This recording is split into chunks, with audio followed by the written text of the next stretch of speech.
Good morning, ladies and gentlemen. Welcome to the GIBS seminars. The GIBS seminars is the golf industry and business seminars that we conduct by way of the Education Committee for the Southern California PGA on a quarterly basis. The emphasis these last two quarters has been on a work-life balance. Those of you that went to the summer meeting out at the Classic Club, there was some presentations on some philosophies and some structures that are basically revolutionizing the teaching and coaching model to preserve a better work-life balance for the instructor, offer a more visceral teaching experience for the student, and present a win-win situation that up until, I want to say, recently was really not a focus. Jackie Regal is the Director of Instruction and Marketing at Monarch Beach Golf Links down in San Juan Capistrano, Dana Point. She is doing it better than anybody at this point, and she's agreed to come on the GIBS and be the presenter today to talk a little bit about her business, her work-life balance, and talk about some of the components that that allow her to be as successful as she is and still have her cake and eat it too. Jackie, thank you very much for being with us this morning. Welcome to the GIBS. Happy to do it. Thank you for having me. So why don't you tell the audience a little bit about yourself, and then when you're ready for me to cue the next slide, just cue me and we'll get right into it. Sounds great. You can go to the next slide right now. You're good. And those of you that are joining us this morning on the GIBS, we want to make this as interactive as possible, so don't be shy. Feel free to come off of mute or raise your hand, interject a question or make a comment whenever you see fit. The purpose of these GIBS is to present an educational opportunity and a learning experience for all of us. So when it's more interactive and there's more questions flying around, if you're thinking it, other people are thinking it, and probably you're just a little shy to ask. So please, again, we can't be as encouraging enough to invite you to join in the presentation and ask questions wherever you see fit. I agree. Can you guys all see me? I can't see myself on this thing, so I just want to make sure you guys can see me. Yes, we do see you. Okay, cool. Sounds good. Yep. Good morning, everybody. 8 a.m. comes nice and fast. So welcome to my little chat. I'm just going to start off. You can go to the next slide really quick, John. Just kind of give you a quick journey of kind of how I got to where I am. 2013, I became a PGA apprentice, worked for Michael Block, worked in the shop there, opening the shop, making $11 an hour, and quickly realized after playing mini tour golf that this just wasn't going to cut it. I wasn't playing golf anymore. I think all of us had that experience of working in the shop and realizing that it is a grind with not a lot of kind of payback. So I started researching jobs and saw that there was a marketing and sales coordinator position at Monarch Beach Golf Links. Went to Michael Block right away and said, hey, I want to be transparent. I am looking for more. I want to learn more. There's this job right down the road. Monarch Beach Golf Links was my home course in high school. I know it well. And Block basically just said, go for it and good luck working for ELO. And now, like we say, 2022, I'm still working for ELO. In 2019, I officially became a PGA member. And so from 2014 to 2019, I was selling charity tournaments and doing the marketing for Monarch. And I sold some other tournaments as well. And that in and of itself, me and one other person were responsible for bringing in over $3 million of group revenue to the course every year. And just those few years in and of itself, I had my hands in merchandise and food and beverage and golf operations and sales, and I still coached a little bit. And I kind of felt like I did a little bit of everything for 5 years and built up a lot of trust and rapport with my coworkers and Monarch Beach Golf Links in and of itself. So in 2019, Eric Lohman's brother, Chris Lohman, who does some marketing work for the SCPGA, I had been working with him closely for 5 years on everything Monarch. And I just felt like, marketing is a really cool kind of creative way that I can kind of make a mark in the golf world and kind of bring people together via marketing. And I pitched this idea to Eric of potentially starting my own marketing business because marketing can technically be done anywhere, because I knew I wanted a family and working 12-hour shifts, running golf tournaments just wasn't going to be like, it wasn't going to work for my family. So I had my first son in 2018, and it became very apparent that like being a mom is in and of itself a full-time job. So I needed to set myself up to have more flexibility and my maximum ROI just to justify working, right? So in 2021, 2 years after kind of having this discussion, I mean, I talked to Nikki Gatch about it. I talked to Michael Block about it. I talked to Chris Lohman about it. I talked to Eric about it. I talked to my sisters who started their own companies. So I talked to a lot of people about this idea. In 2021, I officially launched Regal Golf Marketing. Monarch stayed on as my client, and 2 other golf courses came on as my client. And they just kind of, I was very worried about it actually coming to fruition, and they just kind of fell in my lap. And then in 2022, this year, I furthered my professional career, and I did the RGX training with Will Robbins, the results-based coaching. Took 3 months, dedicated myself to weekly homework, weekly calls, changing the way I view coaching. And I have to say, like, the two has blended really perfectly for my life. It's really maximized, like I said, kind of my ROI. And then John, you can go to the next slide. And I feel like this whole journey has really been about trying, in my opinion, trying to find my passion. People are always like, you know, if you find your passion, you don't feel like you're working and da da da da. But passion can mean much more than just like, I love to surf or I love to go hiking or whatever, right? We could find what kind of within the golf world, because the golf world is really quite massive. And I always felt like there was missing puzzle pieces in the golf world that we have yet to discover. And so I feel like my passions are creativity. I love the game of golf. I really have found that I enjoy helping somebody grow in their golf game and as a person, because golf and life have such parallels. And then I really enjoy bringing people together. Once I was honest with myself with what I was really truly passionate about, my goals became very clear, as I say right there. So next slide, John. I felt like after a lot of conversations with my husband and realizing that, you know, I have this family, we live in SoCal, it's expensive to live here. If you have young kids, you know, they're getting sick like every other week.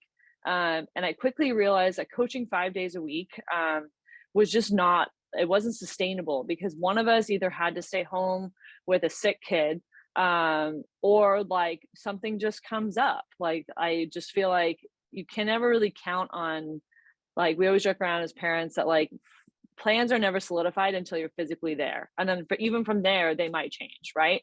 So from the age of 22 to 34, I was either playing golf or had a traditional job. I got a job selling medical device sales right out of college. And I did that for about 4 years. And I developed a lot of skills in regards to sales. And then I decided to come back to golf, and I played mini tours for a handful of years. Started working closely with Jamie Mulligan and just learned a lot about golf, and actually putting myself in the positions of trying to win golf tournaments. But once I became a mom, I knew I needed flexibility, creativity, maximum ROI, and autonomy. I personally feel like I thrive best with having my own to-do list, my own checklist, and just crossing things off the list. My husband, on the other hand, likes the feeling of a structure and feeling part of a team, and likes like a more traditional kind of avenue in regards to working. And so once Jackie, he and I discovered, what does he do for a yeah, living? he's in home care. So he's a home care liaison for South Orange County. So he connects people and facilities who need extra caretakers to the caretaker. So he's been very passionate about health and wellness his whole life. And so he's been kind of on and off doing that for a handful of years, and currently is working for The Key, which is like one of the nation's largest home care companies. So he has a little bit of flexibility as well, but I decided to go more independent and take on more of the risk and create my own business, because he has something more solidified and something that has benefits. I know even though the PGA of America offers benefits, which next year I'm going to kind of go down that rabbit hole and try and figure out if that actually makes more sense for me to be on the PGA's benefits than with him. having him having quote unquote the more stable career allowed me to then kind of push forward and try something a little bit more risky. Go to the next slide, John.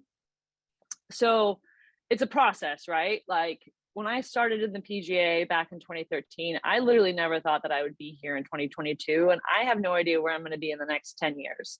But how I feel like I've created my dream job was, bottom line, I created a lot of mutual trust and rapport with my superiors and my mentors.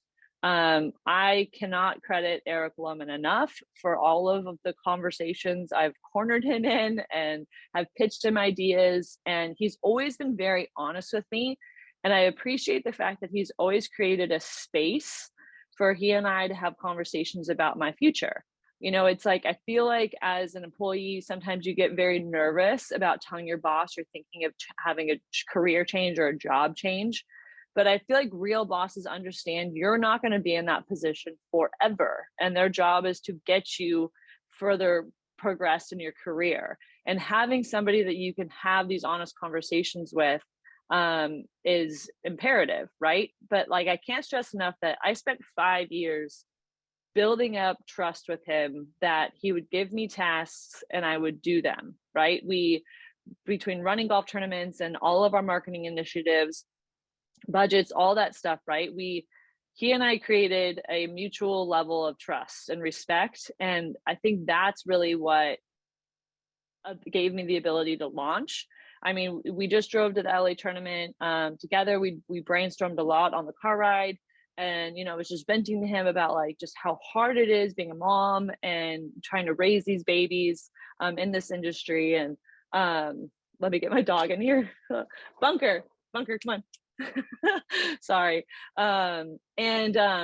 He basically told me, like, if you ever need to come back to Monarch, you have a place here, right?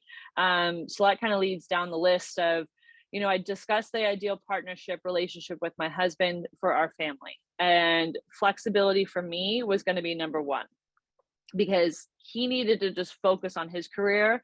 And I have a little bit more of a flexible mindset where I can kind of move puzzle pieces around.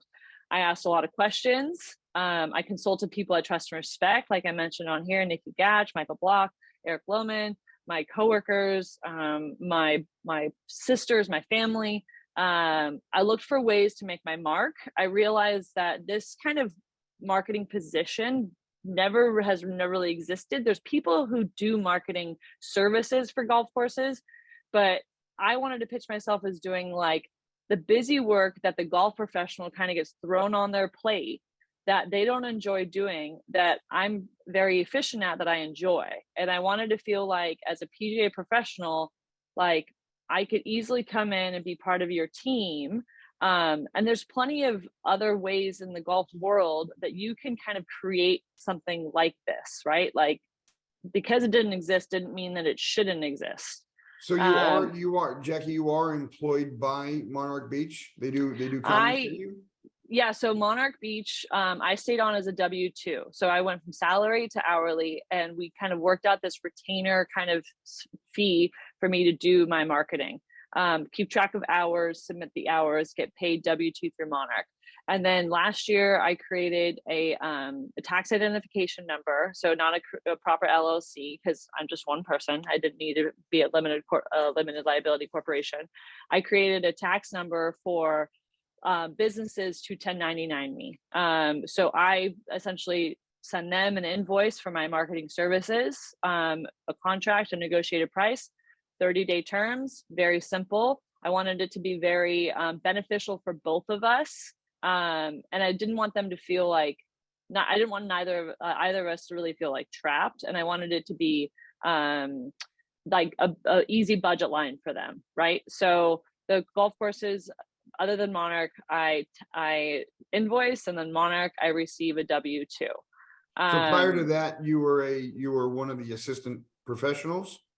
At Monarch, I was always marketing and sales, or marketing and coaching. And I was always doing two jobs under one salary, because marketing has never, currently in the golf world, which I think will change over time, has never been like a full-time salaried position at a golf course, right? Usually somebody else is doing the marketing and other jobs, right? As golf professionals, we tend to wear like 10 hats, right? Marketing just fell under my hat basically at Monarch.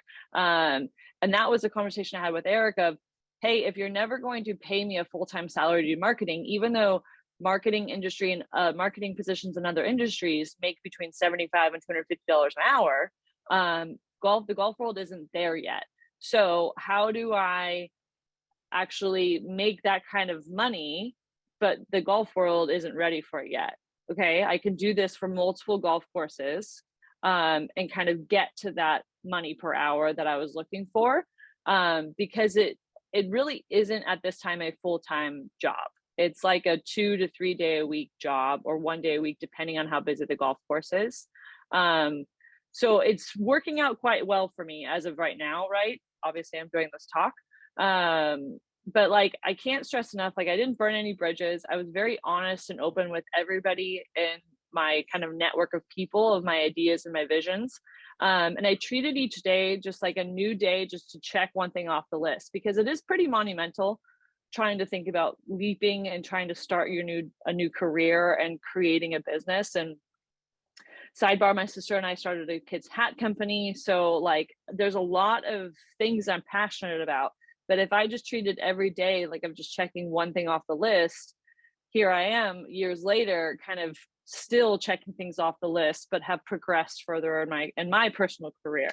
And I can't stress enough, I feel like I have an innate understanding that the future is fluid. Like, just because I'm doing this right now, or just because, I took this leap of faith, that like, it doesn't mean I need to be married to this for the rest of my life. I feel like every year, as I keep doing this and as I keep talking to people and keep understanding that like the future will change and adjust and adapt, and I'm going to be ready for it. So next slide, John. I can't stress this enough. I don't really enjoy being on camera as much as you guys don't believe it. I started doing the Monday Mulligans like 5 years ago at Monarch or something like that, and I was terrible at them. But the more I kept doing it, and the more that I realized that just by doing these free things, right? Like there's the PGA of America, there's my Monday Mulligans, and there's my swing tips with SCPGA. Just by putting myself out there, I am growing as a person, and I'm helping growing the game, right? Like I've never done a GIBS seminar, and I got asked to do it, and I said, you know what, like I'll do it. Like I just keep saying yes to things, and I think that has really helped me gain the confidence, and like putting myself out of my comfort zone and realizing that I can do it. Also then allowed me to take the leap of faith when it came to my career. We'll go to the next slide, John. And so this is the meat and potatoes of how I feel like I'm actually being able to do this. I went from coaching 5 days a week, coaching one-on-ones or two-on-ones, hosting the occasional clinic, to doing this RGX training and completely changing my offerings. How did you find Will Robbins? I found Will Robbins through the PGA. So I had been to a meeting. Oh, where was it? Somewhere earlier this year. And it was at the Junior Player Development Summit, and he gave a youth player development summit, I should say. He gave a great talk. Obviously, he's a really good speaker. And a lot of what he said just resonated with me. I started talking with a lot of other golf professionals who had either done the program or were currently in the program. And I liked the idea of feeling like I was part of the community. I was investing in furthering my career, and investing in realizing that I don't need to be set in my ways of the traditional way of coaching golf. Because some days I looked forward to getting out there on my lesson tee at Monarch, which is like my 18th tee box. And some days I was just dreading it. I was just like, I don't want to deal with running around the golf course and finding places to coach and people canceling. And I just was like, there has to be I enjoyed the feeling of feeling like there was a better way. Right. So Will Robbins, his whole thing is group coaching, because you want to practice more like you actually play the game. right? We've all given a golf lesson on a lesson tee where we get them perfectly in their right posture. We get them perfectly set. They stripe a shot and they're like, I just want to be consistent. The golf game itself is rarely played off of a flat lie. You're not hitting the same club twice. You're in different elements, right? The game itself is so much more complex than the lesson tee itself. So I transfer my golf offerings from one-on-ones or two-on-ones essentially. And I only offered 30 to 45 minutes because Monarch does not have a practice facility, and our lessons got to be very monotonous because we only have a chipping and putting green, we have hitting nets, and then if I can, I go out on the golf course. So I went from making about $120 an hour, because that's how much I would charge for basically a 45-minute golf lesson, but 45 minutes quickly from setup to breakdown becomes an hour, to $300. So I now offer on Tuesdays and Thursdays, because as I said earlier, coaching 5 days a week was like not sustainable with how flexible I needed to be with how often my children were sick or just life in general was coming up, to basically taking my 5 days a week and pushing them into 2 days. I now have backup for my coaching on these 2 days a week so that I don't miss my coaching days when it comes to my kids. I do 2.5 hours of 8:30 to 11 in the morning. I can go out on my back nine of the golf course, away from the morning play and behind the 9-hole morning play, take my foursome of ladies that didn't know each other at the beginning of the session, charge them each $75 an hour, and that equates to be $300 per hour. And I coach them on the golf course for 2.5 hours. Either we're playing, we're doing up and down drills, we're doing bunker drills, we're doing sand drills, we're hitting tee shots, we're doing two-man team scramble tournaments against each other, keeping track of stats. And the progress I'm seeing in just these, I think we've been doing it 8 weeks now or 10 weeks now. We're close to the end of our series. I have a lady who's dropped three handicap strokes. I have another lady who has broken 100 for the multiple times, and she's only been playing golf for a year. It's just like, I was so nervous that they were going to be like, that they wanted one-on-one time with me. And I quickly realized that they had questions, just like John said earlier, that other people were thinking, that people that they didn't feel like asking. So there was always one person in the group who would ask a question, and the other person would be like, oh, I was thinking that too, right? And so we're having these conversations and we're spending all this time together, and they're getting so much more out of the session. And now they're all playing golf together other days of the week. And they've found this community, and they're having so much fun learning and playing together. Right. So, I mean, that's tremendous. Yeah. I mean, the benefits of this are exponential. How do you handle the individual that is self-conscious about the group and is, not to use the word needy, but is wanting that one-on-one time? How do you funnel them back into the group, or do you kind of acquiesce and break off and give them those individual times here and there along the way? How do you handle that? Yeah, great question, John. RGX gives you all of the tools to kind of handle those things, right? They either tell you, like, they have you create a list of people that you want to coach, that you feel like will be good in this element, right? And then you go after those ones first. Then you have these conversations with this person who maybe wants these one-on-ones, and you simply tell them, do you play golf as a single all the time, or do you play golf in a group, right? Do you get paired with random people? Do you think that you would actually get better at golf if you actually learned more like you play? Like if you created the foundation, if you created the space for you to learn golf the way you play. And if you still want to do some one-on-ones, we can sidebar outside of our dedicated group coaching to do some one-on-ones together. And within those 2.5 hours, I still find the time to give each person some individual attention, right? Like there's plenty of time to say, hey, you three, you guys can go over there and do a drill together. You're having kind of a hard time, so come over here and we'll just work on some one-on-one time together. But just trying to get them to wrap their head around the fact that you rarely play golf as a single. So why wouldn't you want to practice more like you play? And I played college golf. I've practiced with a lot of people, and I always felt like I got more out of my practice when I was competing and playing with somebody else. They push you. It's just like a workout. They push you to be better, right? It's like, so that kind of a mindset and that kind of a conversation has been had with a lot of these ladies. But I was actually surprised at how many were like really into the idea, because they were like, I'm going to get so much more time with you, and I'm going to learn a lot more. I'm going to get better faster, right? So Have you come the simple across math. have you come Go across ahead, John. individuals that this is just not for them and hmm you can't get them into that? You have? Yeah, I have, and honestly, that's fine with me. It's like What do you do with there's them? I basically have told them that this is what I offer, and these are the times of day. If you want one-on-one times with me, this is what I offer, and I have to protect my other time. And that this is when I coach. This is what I offer. And if this doesn't work for you, I'm happy to connect you with other golf professionals in the area or at Monarch that I respect, that I feel like will give you a great golf lesson. Right? Like I'm only coaching 10 hours a week max right now, right?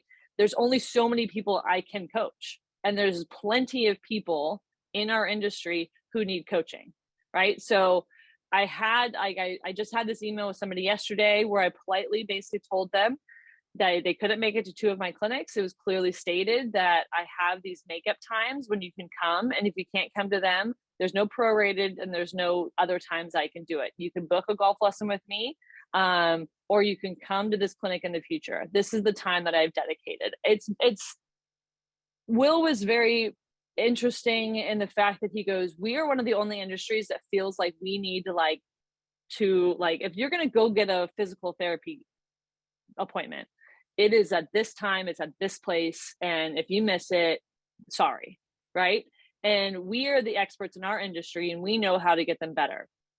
We definitely feel like we're in a service industry. We feel like we have to bend over backwards for people, and I am definitely a people pleaser, and it's something that I'm not perfectly great at this point. But the conversation of, I need to protect my time, like I know what's best to get you better. So if you just trust me, and if you're really dedicated to getting better, you'll show up. Right? Like you'll if you want to work with me, then you'll find the time to figure out a way to work with me, versus me having to move my schedule all over the place to just take care of one person. Right. Well, and we asked Will when he was on, Will did a catalyst last month, and we asked him the challenges of getting this off the ground in a private club setting where there is so much more of a service element to the instruction. I mean, obviously everyone takes lessons to get better, but at a private club, there's the catering aspect of it that really kind of revolves around the student, where that seems to be sort of a conflict with the RGX model. Could you talk about how that would play? For sure. And so the RGX model, you go through your training with multiple people around the world. One of my partners in my group, my pod, was a head professional at a private club on the East Coast. And he was shocked that when he started just having the conversations with the members and said, hey, I'm changing my offerings. I want to get you better. I'm dedicated to getting you better. So he goes, I had a lady come to me saying she wanted a chipping lesson. And I said to her, find 3 other ladies to join in and I'll coach you. And she was kind of like, oh, okay. And he goes, trust me, try it. Like, let's try it. Right. He goes, after the end of the session, they all were like, this was the best chipping session we've ever had. We had such a blast. We learned so much. We actually feel like we got better. And he just trusted that if he keeps kind of pushing through and saying, hey, I know what's going to get you better. I know that this is kind of scary, but if you just kind of trust me, he goes, I'm never going back. I've had multiple people tell me like, this is so fun. This is so great. I love that it's new. It's actually getting me better. So I was impressed with how he kind of handled it, because he goes, I've been working 7 days a week, coaching lessons at 5 p.m., 7 p.m. And basically I just pitched it to them of like, hey, we've been doing this for a long time. You don't really see yourself improving. what if I had a better way of getting you better and you just trust me? And that's how it snowballed for him. And those conversations that, we had in this group, it gave me the confidence to be like, okay, I work at a high-end private resort, public resort in Orange County. I have plenty of entitled guests who want what they want. But if I prove to them and if I pitch to them that I am the expert and I've gone through this training and I've listened to people from all around the world talk about this, just trust me and go on this journey with me. And you know what, if you don't get better, like, I'm happy to give your money back. If you don't enjoy it, I'm happy to give your money back.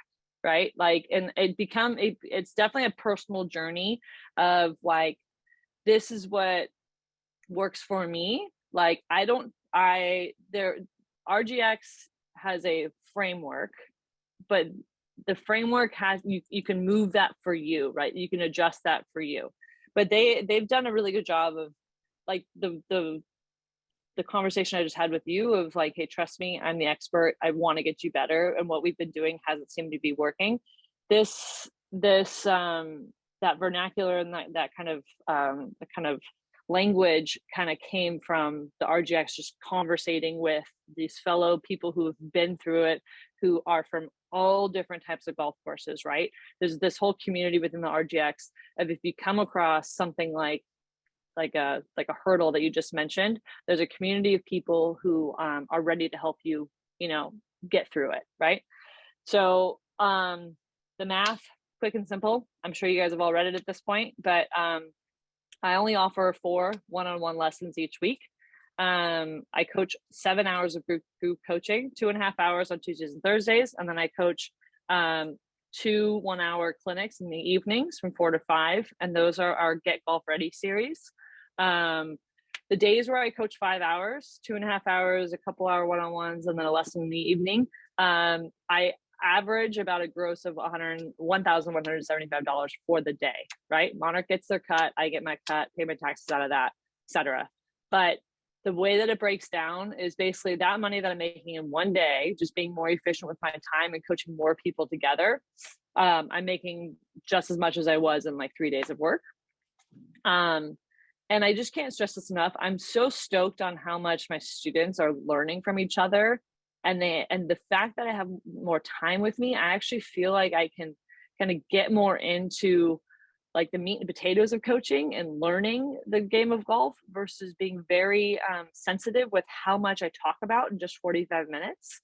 And then now they're creating this whole new community of golf friends. Eventually I'm going to have this Tuesday and Thursday group battle each other and have like a tournament against each other, because it's 4 girls on Tuesdays and it's 4 girls on Thursdays. Right. And then my evening clinics, I have the model to where there's an intro class and then there's a next class and there's a next class. I'm trying to funnel these people and keep them in my kitty from month to month to month. And then they're getting to know each other and they want to do one-off lessons together. So it's been a pretty beneficial, and it's been a challenge at Monarch these last couple months because we've had so many events and tournaments that access to the golf course has been, I wish it was as black and white as I coach every Tuesday and Thursday. I have to do some rearranging. I have to do some planning. I have to just do some mapping because it's all about my access to the golf course. But if you're at a private club who rarely does any tournaments, there is a time of the day where you can take people out on the golf course, whether it's for an hour, whether it's for 2, teach them how to play a certain golf hole that might be a challenge, teach them, spend a ton of time in the bunkers. Either it's that morning gap between the morning play and unless you do split tees, but there is a time of day at a private club where you can take people on the golf course, right? So it's so much more fun to coach it that way too, versus standing on the lesson tee. I have so much more fun being out on the golf course than standing either on a driving range or in our hitting bays. It's like night and day. I actually genuinely look forward to it. So that's been a big game changer. Next slide, John. So you don't teach at all on the range? I very rarely. We don't have a range, right? So like we've got hitting nets, and if I am forced to use the hitting nets, I will. And that's why I only offer 2 one-on-ones in the middle of the day. Because unless I can get on the golf course, I am stuck to my hitting bays and my chipping and putting green, right? And the hitting bays, if I've got my my foresight out there and I've got my iPad, we can have a pretty good golf lesson. But middle of the day golf lessons, typically I'm doing putting lessons or I'm doing chipping lessons, because it's not a great experience coaching somebody who's pretty good at golf in the hitting nets. If they're a total beginner, no big deal. I can definitely coach in the hitting nets. If I had a proper range, I would probably offer more group coaching in the middle of the day. I'd offer like 2, 3, 4 people golf lessons, and we'd play driving range drills together. We would do a lot more. I'd have more time to coach and offer group coaching. It's just not a great experience, until we blow up our practice area and have like a bigger practice area at Monarch, which has been in the kitty for a few years now. It gets too busy. That makes sense, John? Yes, it is. So, marketing, since the fall of 2021, I've partnered with 3 different golf facilities to offer my marketing services. I call that my day job. That's in all reality, that's my 45 hour a week job. And that sounds a lot because I still coach another 10 hours a week, 55, 60 hours a week. But what I enjoy about the marketing is that it's so fluid. I can wake up and do an hour's worth of work. I can work late in the evenings. I can the work I don't mind doing, right? So I don't mind waking up and working on some of my marketing stuff. And as of October of this year, I now have 4 golf courses. And what I personally like about it is each course is very different. I have a destination golf course, I have a local public, I have a resort, now I have a private. So I feel like I'm learning all the different types of golf facilities, which in and of itself is making me a better golf professional. And like I said, the flexibility aspect of it, it has been monumental to my family. And for me personally, I feel like I'm actually have time to do a workout in the middle of the day. I feel like I have time to grocery shop properly. I have time to keep up with the laundry. I have time to just keep up with like the daily life that like I feel like gets pushed aside when you're physically somewhere 60 hours a week, which is what I was doing before I started this, right? I just feel so much more like mentally healthy, physically healthy, happy, and life is still incredibly difficult. 2 kids under the age of 5 is like a full-time job in and of itself. But I'm grateful that I took this leap of faith and I tried this, because I always knew that I could fall back, and like I said earlier, the future's fluid. I could very well change what I'm doing in the next, 10 years, but this is what's working really great for me. And I still feel like I'm learning a ton. I don't feel like I'm just still stuck in the same position. I feel like I'm continually growing and changing. And John, we'll go to the next slide. And this is just kind of like a recap of it all, right? Like, Is this. is that bunker in the logo? It is. Well, it was like inspired by Bunker and my previous Labrador, and I kind of sketched it out, and I worked with a kind of a digital artist to kind of create the logo. Yeah, I was gonna call it Bunker Golf, and then somebody was like, I think it was my mom was like, but you don't really want to end up in a bunker, so you don't really like, it kind of sounds bad. And she was like, but your last name is so good, and I was like, well, if people can pronounce Regal, then yeah, it sounds great. But oftentimes they get Rigel. So, Yeah, bunker golf is almost as bad as double bogey academy. Exactly, right? I was like, but like when you're in a bunker, you have to get creative. And I was kind of like snowballing of like, that could be pretty cool. But no, I'm glad I landed on Regal Golf. And so essentially I've been in the golf industry for 10 years. And I think like these are kind of some like the meat and potatoes of what I feel like hopefully you get out of this. And you guys probably already know this, but sometimes it's nice hearing it from somebody else, right? The future isn't set in stone, so don't be so upset when you have to pivot or change. Don't burn bridges, right? And talk to people you trust and respect and admire, especially if you're thinking about making a change, because this golf world, 10 years taught me it's tight, it's small. We all care about each other. We all want each other to succeed. And so having these honest conversations with our peers, it's terrifying, it's scary, but I'm here 10 years later feeling like I said, I would never thought I would be where I am right now compared to 10 years ago. And I'm stoked at how far I've come in 10 years, that I'm so looking forward to what the next 10 years is going to bring me. By taking care of myself, I'm better at work. I'm a better parent. I'm better at life in general. I spent my first 5 years, like I said, doing these charity tournaments, working 12 hours a day, not taking care of myself, kind of eating crappy, not working out. And then I had two babies and like all of these things, right? And I feel like I've spent this last 2 years after I've had my second son, like trying to figure out a way to take care of myself mentally, physically, because life is a grind. We just went through a freaking pandemic. We all work too much, right? Like, so I have had to figure out that, like, yoga for me keeps me sane, right? I try and protect that time where I can go to yoga and I can actually spend that time like being present in my body, which just sounds obviously super hippie, but it's like I have found that that's where like I feel like I then can focus on everything else versus just burning the candle at both ends, which I do sometimes, which I feel like I've been doing this week. But like it's all about balance, right? Investing in myself will always pay off, right? Continuing my education, RGX. It's not like it was cheap necessarily to do the RGX, but they coach you on doubling your or tripling your investment within the first 3 months, which they did for me, right? Like, and they have changed the way that I look at how I coach. So I know that like I will get that money back tenfold. And I never would have taken the leap if I hadn't decided to invest in myself and invest in my health.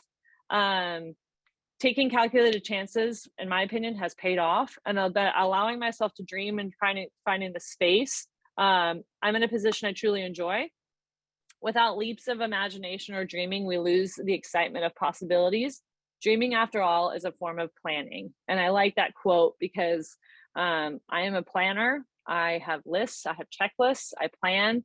And so like, I feel like by allowing myself to dream, I then planned. And I'm stoked in the grand scheme of things. And I think it's pretty cool that I got asked to do this GIBS seminar. And Well, we're hopefully we grateful can that you did spend, it.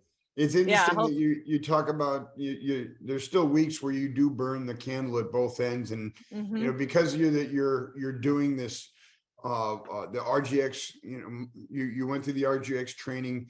You've tripled your investment within the first 3 months of launching this thing. You've got this work-life balance that you're doing very well with. It's not to say that there isn't weeks and times where you are working 12 hours a day, and you do have that happen, and you do have weeks where you do burn the candle at both ends.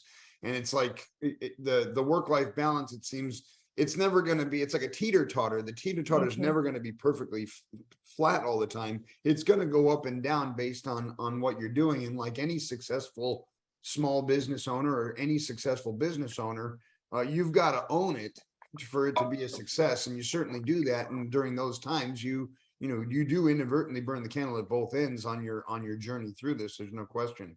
Carly, 100%, John. Carly Schneider, did you have any questions or comments? You've been very engaged through this webinar, and I wanted to give you a chance to chime in.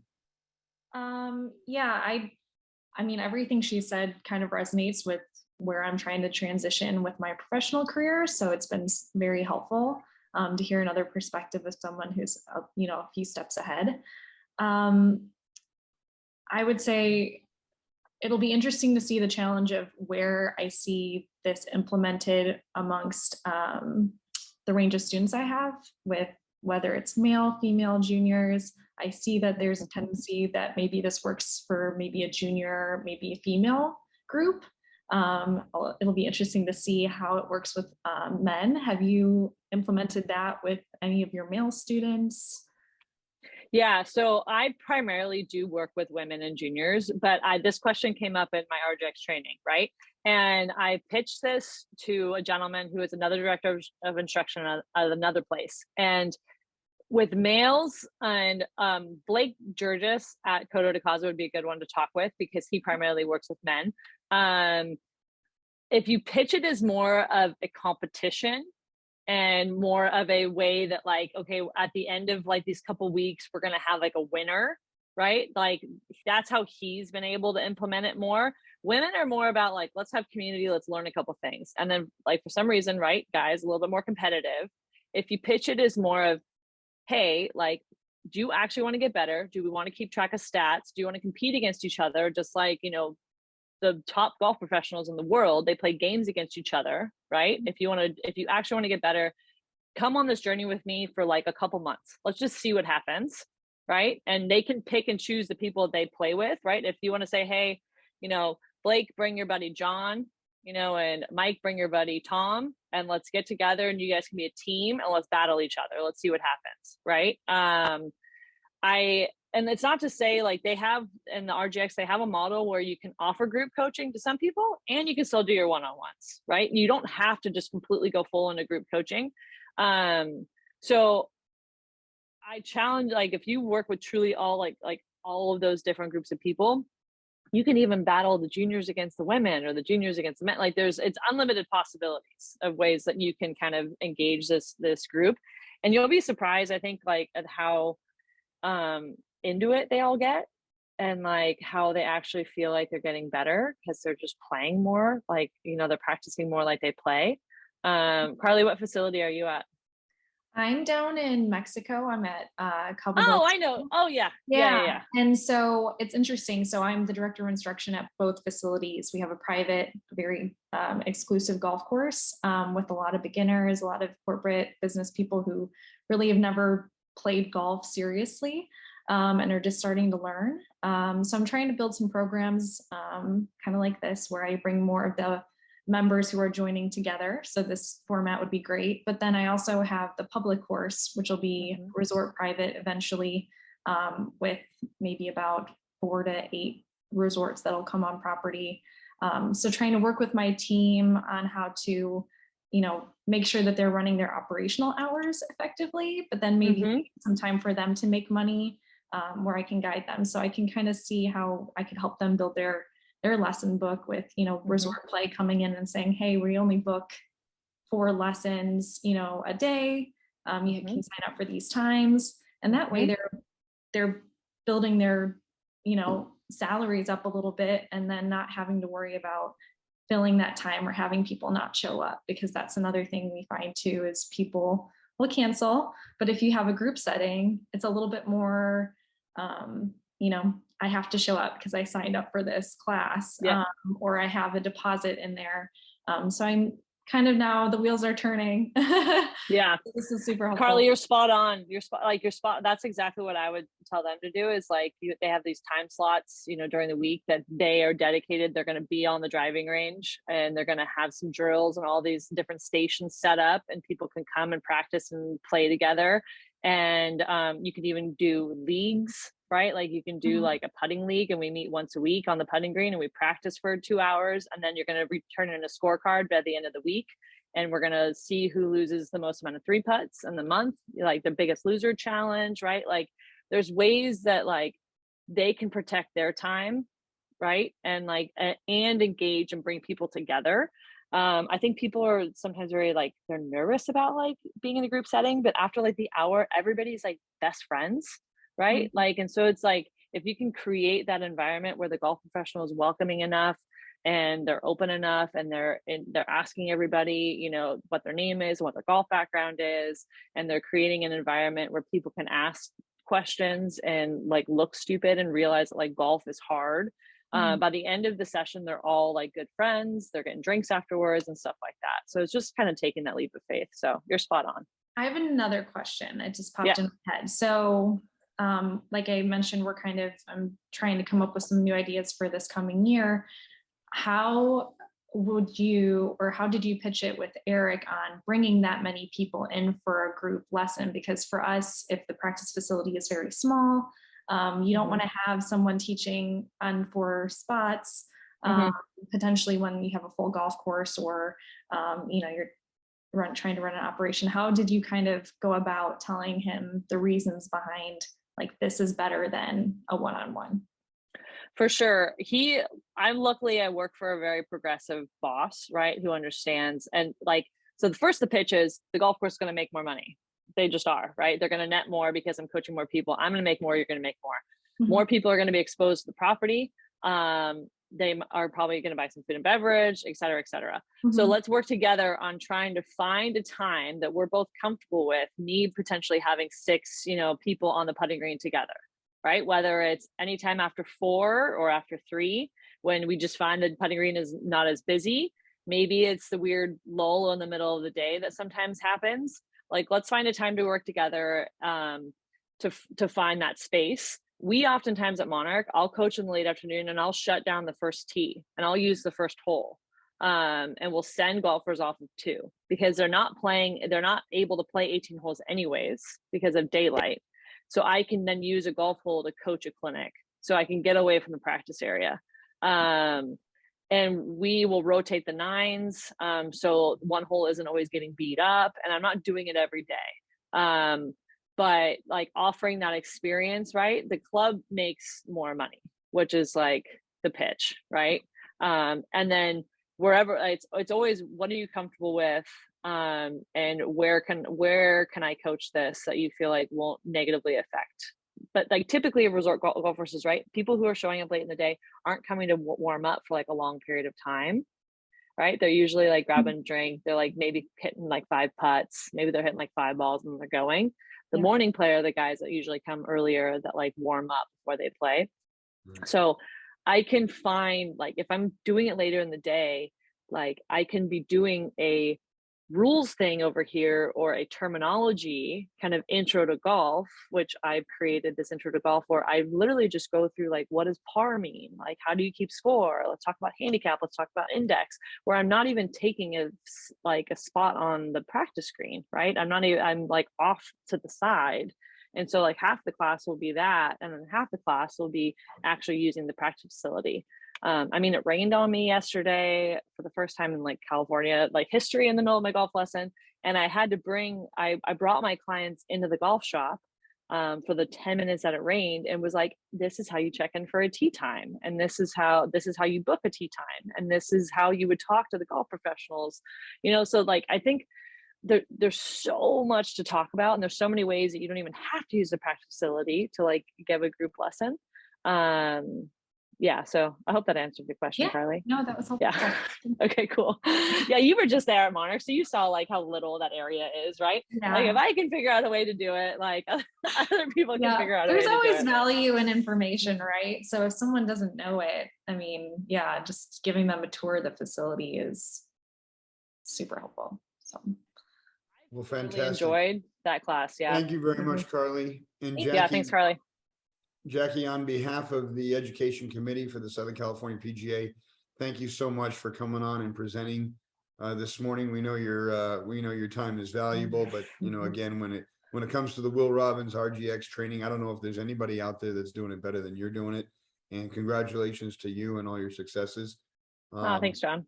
Thank you very much for joining the GIBS. For all of the members that are on this morning's webcast, you will receive 1 PDR for joining the GIBS today. Thank you for supporting the program, and take care, everybody. Have a great day.